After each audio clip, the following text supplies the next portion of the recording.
us. Let's have a big roll. Hello friends, very good morning. আশা রাখি সকলে ভালো আছো, সুস্থ আছো। আর আমার 3 দিন ধরে জ্বর। এই ভিডিওটা এডিট করা, কিন্তু ভয়েস দিতে পারছিলাম না, গলার এমন অবস্থা, সেই জন্য রেডি করতে পারছিলাম না। ভেবেছিলাম গলা একেবারে ঠিক হবে, তারপর ভিডিওটা তোমাদের সামনে পাবলিশ করব। কিন্তু তারপরেও ভাবলাম যে আমার ভালোটা শুধু তোমাদেরকে দেখাবো, আর উল্টো দিকের অন্ধকারটা পেছনেই পড়ে থাকবে, সেটা কি করে হয়। আমার ভালো মন্দ, সুখ অসুখ, আনন্দ বেদনা সব কিছুই আমি তোমাদের সাথে ভাগ করে নেব, তবেই তো আমরা একটা পরিবার। এই কথা ভাবার পরেই ভাবলাম যে খুব বেশি কথা না বলি, অল্প অল্প করে আজকের ভিডিওটা রেডি করে তোমাদের কাছে নিয়ে আসি। তোমরা নিশ্চয়ই আমাকে ভালোবাসা দেবে। আমি খুব তাড়াতাড়ি আবার আমার মন মতো ভিডিও তোমাদের সাথে শেয়ার করতে পারবো। সকালে চায়ের পর্ব মিটিয়ে এখন বানাবো পরোটা, আর সেই সাথে আমি সস বানাচ্ছি। শোনো দুষ্টু, কেনা সসের থেকে আমার এই তৈরি করা সসটা খেতে অনেক ভালোবাসে। আর আজকে সেই সাথে পরোটা বানাচ্ছি। পরোটাটা ডিটেলসে শেয়ার করছি না, তোমরা দেখেই বুঝতে পারবে যে আমি কিসের পরোটা বানিয়েছি। চলো টুকটাক কাজকর্ম করতে করতে তোমরা দেখতে থাকো আমি কি কি রান্না করছি, বাজার থেকে কি কি আসলো। আর সেই সাথে এই যে সময়টার মধ্যে দিয়ে আমরা এখন চলেছি, এটা নাকি ভালোবাসার সপ্তাহ। আর 14ই ফেব্রুয়ারি এই দিনটাকে ঘিরেই মানুষের বেশি উন্মাদনা। আর খুব যে ছোট থেকেই শুনতে শুনতে বড় হয়েছি 14ই ফেব্রুয়ারি ভ্যালেন্টাইন্স ডে, তা কিন্তু নয়। একটা সময়ের পরে বড় হতে হতে কিন্তু এই শব্দটা বেশি করে শুনতে থাকলাম। আর তারও পরে এর সাথে আরও কয়েকটা দিবস যোগ হলো। এই rose day, hug day, teddy day, এগুলো আরও পরপর যোগ হলো। কিন্তু সত্যি বলতে কি, ভালোবাসা দিবসটা কি, কেন, কি বৃত্তান্ত, এ নিয়ে আমি নিজেও খুব একটা বেশি কিছু জানি না। আর হয়তো অনেকেই জানো, তাও একটু ভাবলাম যে ভিডিও যখন দিচ্ছি আজকে এই বিষয়টা একটু সম্পর্কে জানি আর তোমাদেরকেও জানাই। ভালোবাসার দিনটির নামকরণ করা হয়েছে সেন্ট ভ্যালেন্টাইনের নাম অনুসারে, যিনি প্রেমের জন্য নিজের জীবনকে উৎসর্গ করেছিলেন। তার এই আত্মত্যাগকে মনে রেখে এই দিনটাকে স্মরণ করা হয়। সেন্ট ভ্যালেন্টাইনের জনপ্রিয়তা এতটাই বেড়ে যায় যে রাজা তার প্রতি ঈর্ষান্বিত হয়ে তাকে মৃত্যুদণ্ড দেন। সেই দিন 14ই ফেব্রুয়ারি ছিল। ভালোবাসার রং যেহেতু লাল, তাই ওই দিনটিতে লাল রঙের পোশাক, লাল গোলাপ, লাল বেলুন হাতে শহরের বিভিন্ন জায়গায় যুগলদের ভিড় জমে। কয়েক দশক আগে পর্যন্ত বাঙালির প্রেম মানে ছিল সরস্বতী পুজো। ভালোবাসা উদযাপন করার যে বিশেষ কোনো দিন থাকতে পারে, এ কথা বিশ্বাস করতে চান না অনেকেই। আবার নতুন নতুন ভালোবাসার নাগাল পাওয়া যুগলদের মধ্যে ফেব্রুয়ারি 7 থেকে চলতে থাকে সপ্তাহব্যাপী ভালোবাসার উৎসব। প্রথম দিন গোলাপ দিয়ে, পরের দিন প্রেমের প্রস্তাব দিয়ে, তৃতীয় দিন চকলেট হাতে, আর চতুর্থ দিন হাতে থাকে টেডি। পঞ্চম দিনে পাশে থাকার অঙ্গীকার করে, ষষ্ঠ দিনে একে অপরকে জড়িয়ে, শেষ দিন চুম্বন দিয়ে শেষমেশ বহু প্রতীক্ষিত ভ্যালেন্টাইন্স ডে সেলিব্রেট করে। 14ই ফেব্রুয়ারি ভ্যালেন্টাইন্স ডে, এই দিনটি কিন্তু যুক্তরাষ্ট্র বা পাশ্চাত্য সমাজের মধ্যে সীমাবদ্ধ ছিল। বর্তমানে সারা বিশ্বে এই দিবসটি পালন করা হয়, দেশে আনন্দ ও উন্মাদনার সঙ্গে। প্রাচীন রোমে 14ই ফেব্রুয়ারি ছিল রোমান দেবদেবীর রানী জুনোর সম্মানে ছুটির দিন। জুনোকে নারী ও প্রেমের দেবী বলে বিশ্বাস করা হয়। প্রাচীনকালে মানুষের বিশ্বাস ছিল 14ই ফেব্রুয়ারি হলো পাখিদের বিয়ের দিন। পাখিরা এই দিনে সঙ্গী খুঁজে বেড়ায়, আর আমিও 14ই ফেব্রুয়ারি মানে এটাই জানতাম। আর এই 14ই ফেব্রুয়ারি যেমন ভালোবাসা দিবস, তেমনি এই দিনটা সুন্দরবন দিবস। জীব বৈচিত্র্য সংরক্ষণে সুন্দরবনকে বাঁচাতে এই দিবস পালন করা হয়।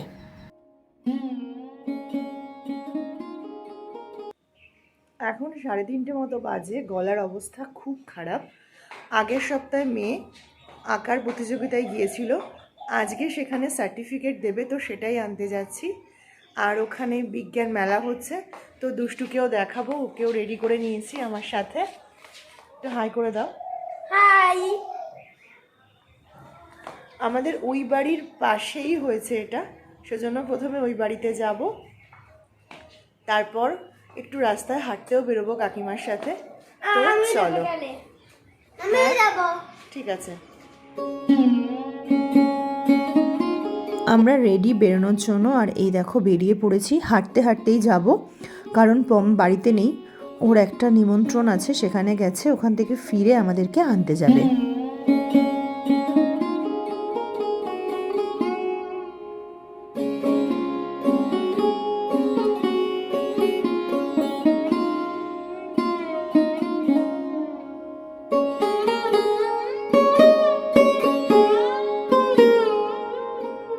প্রথমে আমরা এই বাড়িতে এসেছি, এখান থেকে যাব পাশে শিশু ভবনে, ওখানে বিজ্ঞান মেলা হয়েছে, ওখানেই যাব। বিভিন্ন স্কুল থেকে ছাত্রছাত্রীরা এসেছে এবং মডেলের উপরে তারা বিভিন্ন থিম তৈরি করে নিয়ে এসছে পরিবেশের উপরে। বিশেষ করে পরিবেশকে আমরা কিভাবে বাঁচাতে পারি সেই জন্যই ওদের কিছু চিন্তা ভাবনা, আর সেগুলোকে এক্সপ্লেনও করবে। চলো তার কিছু অংশ তোমাদের সাথে শেয়ার করি। আর এই যে চলে এসেছি স্কুলে, নিচে এখানে একটু পরে কালচারাল প্রোগ্রাম হবে এবং পুরস্কার বিতরণী অনুষ্ঠান হবে। আর এখন উপরের দিকে যাচ্ছি, চলো ওদের কথা শুনি। বর্তমানে জনসংখ্যা বৃদ্ধির ফলে অত্যাধিক খাদ্য উৎপাদনের জন্য বৃক্ষছেদন ঘটিয়ে ফসল উৎপাদনের জমি তৈরি করা হচ্ছে। ধান এবং চিংড়ি উভয় চাষ যদি আলাদা আলাদা জমিতে করা হয়, তাহলে যতটা পরিমাণ বৃক্ষছেদন ঘটানোর প্রয়োজন হবে, উভয় চাষ যদি একই জমিতে করা হয় তাহলে ততটা পরিমাণ জমি দরকার পড়বে না।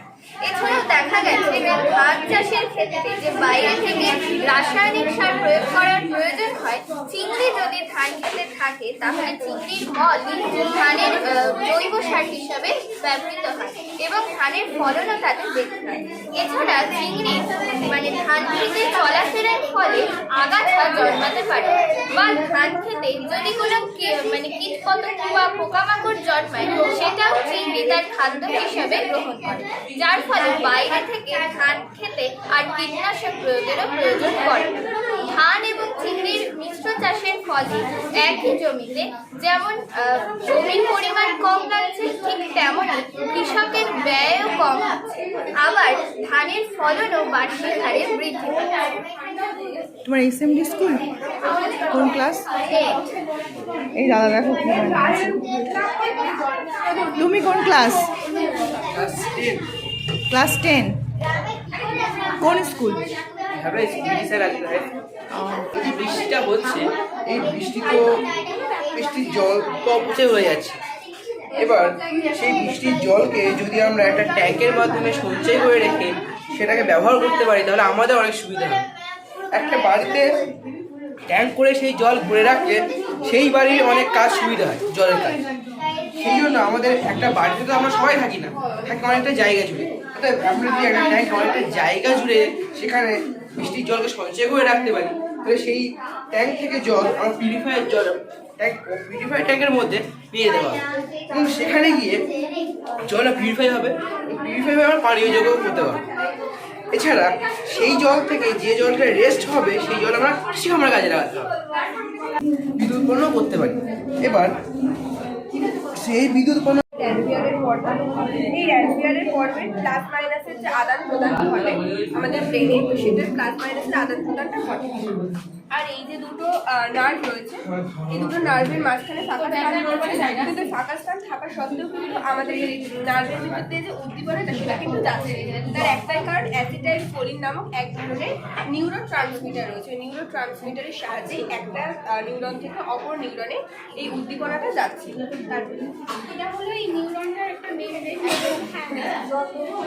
এইটা পুরোটা একটা স্ট্রাকচার দেখা গেল। এটা আমাদের যে যায় ব্যাপারটা, সেটা আমাদের মেমরির বাইরের তুলনায় অভ্যন্তরে এই যে নেগেটিভ মানে ঋণাত্মক হয়, মানে ভিতরের দিকে পটাশিয়ামের ভাগটা কম থাকে এবং সোডিয়াম বেশি থাকে, এবং বাইরের দিকে পটাশিয়াম বেশি থাকে। নমস্কার, আমি অদিজা। এসি ফ্রিজ বিভিন্ন ধরনের যানবাহন ইত্যাদি থেকে কার্বন ডাই অক্সাইড, মিথেন এইসব ধরনের গ্যাসগুলি বিশ্ব উষ্ণায়নের অন্যতম একটি কারণ, যার ফলে পৃথিবীর উষ্ণতা বৃদ্ধি পাচ্ছে, হিমালয়ের বরফ গলে যাচ্ছে।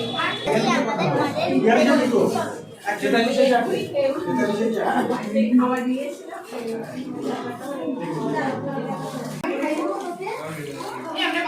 এই সেমি স্কুল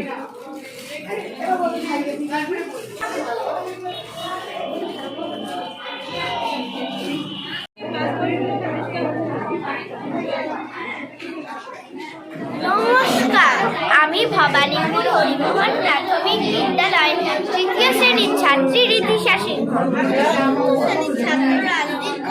আমরা এখানে মডেলের মাধ্যমে দেখানোর চেষ্টা করেছি অনিয়ন্ত্রিত জীবাশ্ম জ্বালানির ব্যবহার কিভাবে আমাদের পৃথিবীকে দগ্ধ করছে।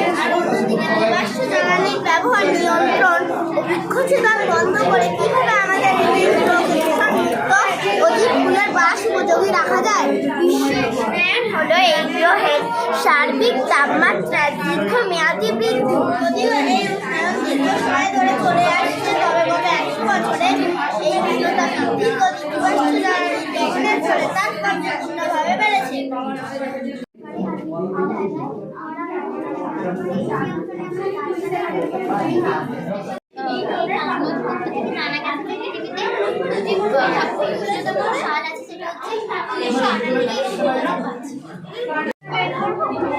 এত শব্দ না শোনা যাচ্ছে না, একটু জোরে বলো। আচ্ছা, নমস্কার, আমি হলাম সুমনিতা মান্না। আজকে আমার টপিকটা হলো অ্যাসিড বৃষ্টি এবং তার প্রতিকার। আমাদের প্রথমে জানতে হবে অ্যাসিড বৃষ্টি কিভাবে হয়, সেগুলো আমরা এখানে বলছি মডেলের সাহায্যে। এখানে যে কলকারখানা এবং শিল্পায়ন আছে তার থেকে নির্গত যে সালফার গ্যাস এবং গাড়িতে পেট্রোলের দ্বারা নির্গত যে নাইট্রোজেন গ্যাস বাতাসে জলীয় বিশুদ্ধ জলীয় বাষ্পের সঙ্গে বিক্রিয়া করে তৈরি করে বিষাক্ত মিশ্রণ। সেই বিষাক্ত মিশ্রণ থেকে হয় বিষাক্ত বৃষ্টি, যা আমাদের পৃথিবীকে প্রচুর পরিমাণে ক্ষতি করে। এই বিষাক্ত বৃষ্টি আমরা অম্লবৃষ্টি বা অ্যাসিড রেইন হিসাবে জানি। এই অম্লবৃষ্টি অ্যাসিড রেইন সব থেকে প্রভাব ফেলে হলো আমাদের ফসলে পিএইচ এর মান কমিয়ে দেয়, অর্থাৎ অম্লত্ব বাড়িয়ে দেয়। এবং যদি আমরা তার প্রতিকার করতে চাই তাহলে আমাদের বাড়িতে অপ্রচলিত শক্তির ব্যবহার বাড়াতে হবে, প্রচলিত শক্তির ব্যবহার কমাতে হবে, এবং গাড়িতে পেট্রোলের ব্যবহার না করে ন্যাচারাল ব্যাটারি অর্থাৎ প্রাকৃতিক ব্যাটারি এবং সোলার সিস্টেম অর্থাৎ সৌরশক্তির ব্যবহার করতে হবে। এইভাবে আমরা প্রচুর পরিমাণে প্রতিরোধ করতে পারবো অ্যাসিড বৃষ্টি অর্থাৎ অম্লবৃষ্টিকে। এটাই হলো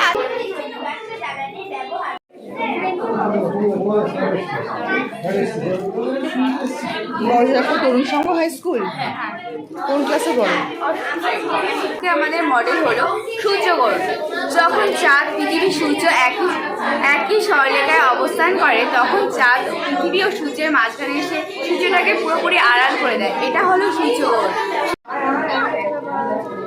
একটা মানব গ্রহ যেখানে রয়েছে তারপর রয়েছে শিরা, উপশিরা, ধমনী এবং তারপর রয়েছে মাসেলস অর্থাৎ পেশি, তারপর রয়েছে ভিতরে রয়েছে। নমস্কার ম্যাম, আমি তাপি মন্ডল, কোষের এজিমি গার্লস হাই স্কুলে নিয়ে এসেছি। আমার আজকে প্রজেক্ট হলো 3D হলোগ্রাম প্রজেক্ট। আমরা জানি যে আলো সরলরেখায় গমন করে। আমরা গমনের নিজেরই কাজ এবং একটি কালো রঙের পর্দা। কালো রং যেহেতু অপরিণ রঙের শোষণ করে না, তাই এর থেকে ফোনের আলো কাঁচের অভ্যন্তরে প্রতিফলন ঘটিয়ে দৃশ্যমান আবৃত হয়েছে আমাদের চোখে 3D রূপে।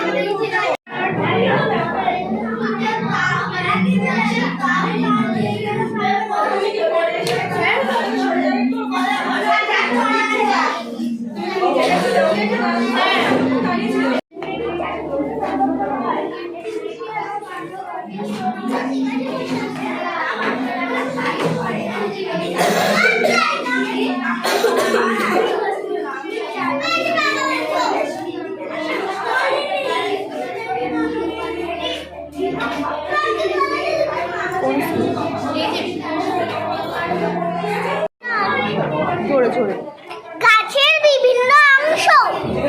নমস্কার, আমার নাম ইন্দা চক্রবর্তী।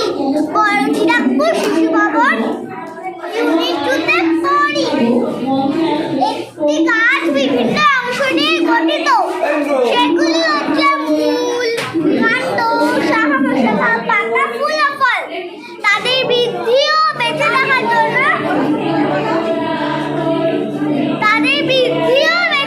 জন্য অনেকভাবে অবদান রাখে। এবার হচ্ছে মূলের কাজ। মূলের কাজ হচ্ছে মূল হচ্ছে মাটি থেকে জল নেয় এবং নুন নেয় আর মাটিটাকে আঁকড়ে ধরতে সাহায্য করে। এবার হচ্ছে কাণ্ডের কাজ। মূল যে জলটা শোষণ করে সেই জলটা কাণ্ডে গিয়ে কাণ্ডে গিয়ে শোষণ করে। এবার তারপরে কাণ্ড সেই জলটাকে সারা গাছের অংশটা ছড়িয়ে দেয়। এবার হচ্ছে পাতার গাছ। পাতা হচ্ছে গাছের রান্নাঘর। পাতা হচ্ছে সুন্দর একটা অংশ গাছে। মৌমাছি এবং প্রজাপতিকে ডেকে পরাগ মিলন ঘটায়। এবার হচ্ছে ফুলের গাছ। ফুল থেকে জন্মায় হচ্ছে ফল। ফলের থেকে সৃষ্টি হয় আর একটা নতুন গাছ জন্মায়। খুব ভালো। নমস্কার, আমি শিশুবাবু দ্বিতীয় অঙ্কনের ছাত্রী। আমি আজকে সৌরজগৎ নিয়ে কিছু বলতে চাই। সৌরজগতের প্রধান হলো সূর্য, তারপরে আছে গ্রহ অর্থাৎ মার্কারি, তারপরে আছে ইউরেনাস অর্থাৎ শুক্র, তারপরে আছে আমাদের পৃথিবী। আমাদের পৃথিবীতে আমরা বাস করতে পারি তার কারণ পৃথিবীতে সূর্যের তাপ, বায়ুমণ্ডল ও জল আছে বলে।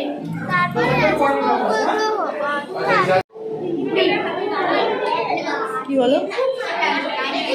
কি বানিয়েছো? দুজনে মনীষ academy. Good afternoon. Today we are showing the model plants give us. Plants have a big role in our daily life. Plants give us fruits, vegetables, oil, flowers, medicines, perfume, but and so many. They are major source of food and they are completely dependent on plants. Plants purify air. They absorb carbon dioxide and provide oxygen for us to breathe. Animals get food from plants directly and indirectly. Animals depend on plants for shelter and protection. Plants are the reason of life. Plants products are very useful for human beings. Plants improve the soil quality. Plants regulate the ecosystem. So, without plants there is no life. That's why plants are our best friends. Thank you. এখানে অনেক শব্দ, তাই শুনতে একটু অসুবিধে হচ্ছে, কিন্তু কষ্ট করে শুনলে ভালো লাগবে। আর আমি হাঁটতে বেরিয়েছিলাম আর এখন চলে এসেছি আবার এই বাড়িতে। আর মা ফুচকা নিয়ে এসছে। তো চলো আজকের মতো টাটা, ফিরে আসবো খুব তাড়াতাড়ি নতুন ভিডিও নিয়ে।